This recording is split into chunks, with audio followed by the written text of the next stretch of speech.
I'm a viewer of the David Pakman show. I can't say I always care for David Pakman's views on things. Sometimes I think that he's a little more in line with society in terms of society's ills, and sometimes I think that he has actually got good, balanced ideals. Now, some people would say balanced. He doesn't have anybody on his show that disagrees with him. Well, fine, but that's not what this is about. You want that, you've got Fox News to be the anti-David Pakman.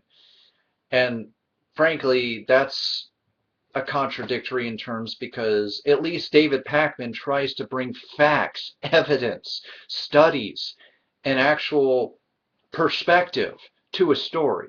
Whereas with Fox News and many outlets, even on the left, it's all about spin, fear mongering, and everything that is wrong with where TV has come to in this modern day and age. But he talks about something here that I think it's not just him. A few other people have talked about this, and it's the Sandy Hook conspiracy theories. There was a time when these were somewhat cute. There was a time when maybe, okay, these were fun. They were cute. They were relatively harmless with the exception of the, oh, we never went to the moon, Neil Armstrong is a liar thing, which is disrespectful to not just Neil Armstrong, but all of the hard work of everybody who got those men to the moon and brought them back safely, as well as every consequent trip to the moon and back that we had made since then. But, I mean, that's bad enough as it is. But to then make this whole big thing up, oh, there were no dead bodies, that it was all a hoax, oh, this father's not really grieving because he has a case of the giggles, that's a surefire sign that he's an actor. I've seen people trying to compare photos of some of the families and say, but wait, this lady, she was featured as the lawyer at the James Holmes trial.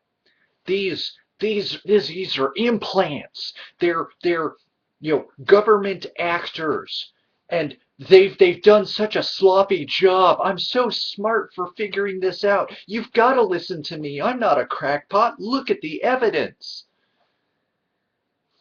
I'm with David Pakman on a lot of this because this makes no sense.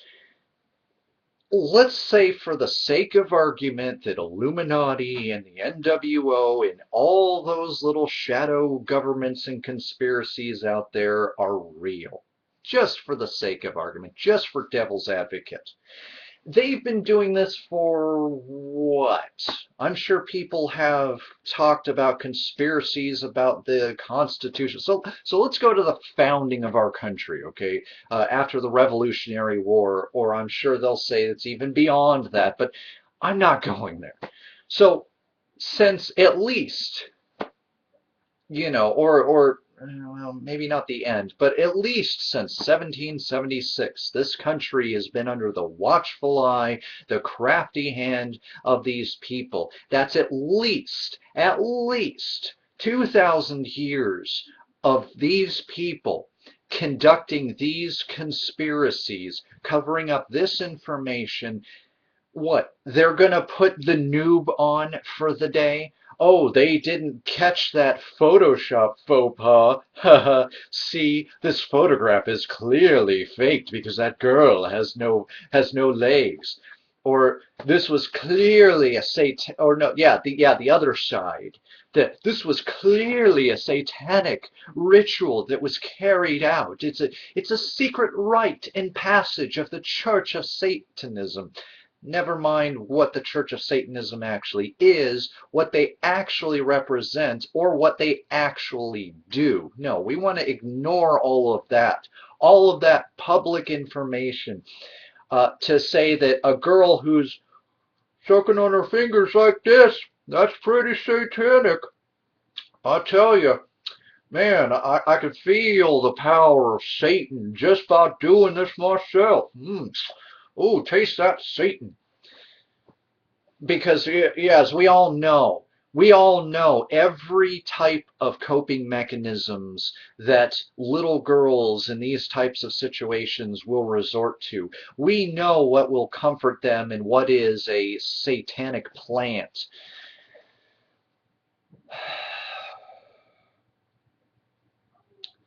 Stop. Just stop. This has gone from being a kind of laughable, it's almost plausible kind of situation here to downright disrespectful. And the fact that you refuse to listen to actual information, actual articles. In fact, I've started weeding out the conspiracy theorists from my Facebook because I just got sick of seeing it in my feed. The photos that purportedly show the fakery, the trickery. Oh my gosh, how could they have missed that? They're getting sloppy. Yeah, 2,000 years worth of conspiracy, or 2,000 plus years worth of conspiracies that have been successfully implemented, and this is the one they slip up on, just like they did with James Holmes in that situation. Right, right.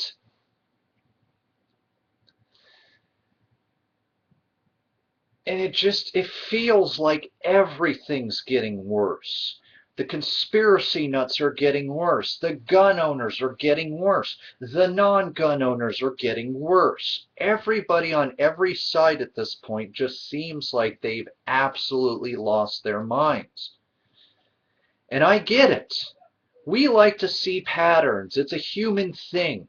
When we see a chain reaction, or what we think is a chain reaction, we assume that there must have been some unseen hand pulling the strings of these puppets, or lighting that fuse so that A to B to C happened like clockwork.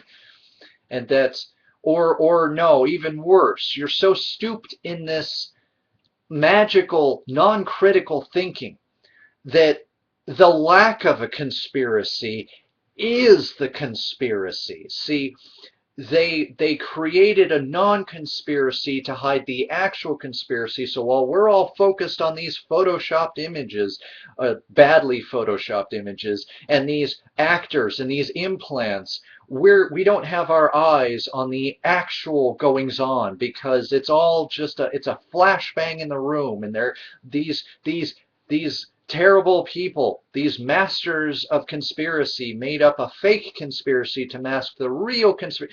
Do you see how easy it is to get into that line of thinking? I could say that it was,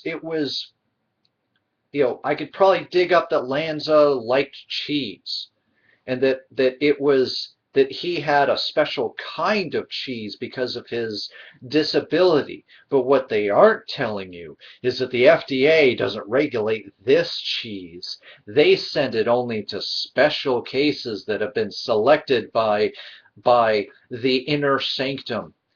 And the cheese, it builds up this chemical inside of you, right? And then what it does is it then attacks the brain, but it attacks it in such a way that it damages and rewires the brain in a way that even to a trained neurologist would not be able to pick it up. And that chemical, why, the workout, all that, it's secreted from the skin, and it dissolves away because it has a shelf life outside of the body. See, and that's why they couldn't find the traces of this special chemical that was implanted into the cheese that Adam Lanza was constantly eating on a daily basis. It was only a matter of time, and it was that time that enough of the chemical had built up and had rewired Lanza's brain to where even he didn't know what he was doing. He just went to that school, and it was like a mindless video game. And that's why video games are murder simulators, kids. Stop it. Stop it. What's more disgusting is you're no better than the anti-gun, and in some cases the pro-gun activists. You don't want to blame the actual person who actually committed this atrocity. You want to make it that it had to be an outside force. It had to be a special ops or a botched special ops because it's so obvious. Meanwhile, people died. People's kids died. And you're willing to just offhandedly wave that fact in the pursuit of the truth that you think exists, that only you can unlock because you're so Da Vinci Code, aren't you? You're Dan Brown all of a sudden. It's rude, it's disrespectful, and it's disgusting to say the least. Cut it out and grow up.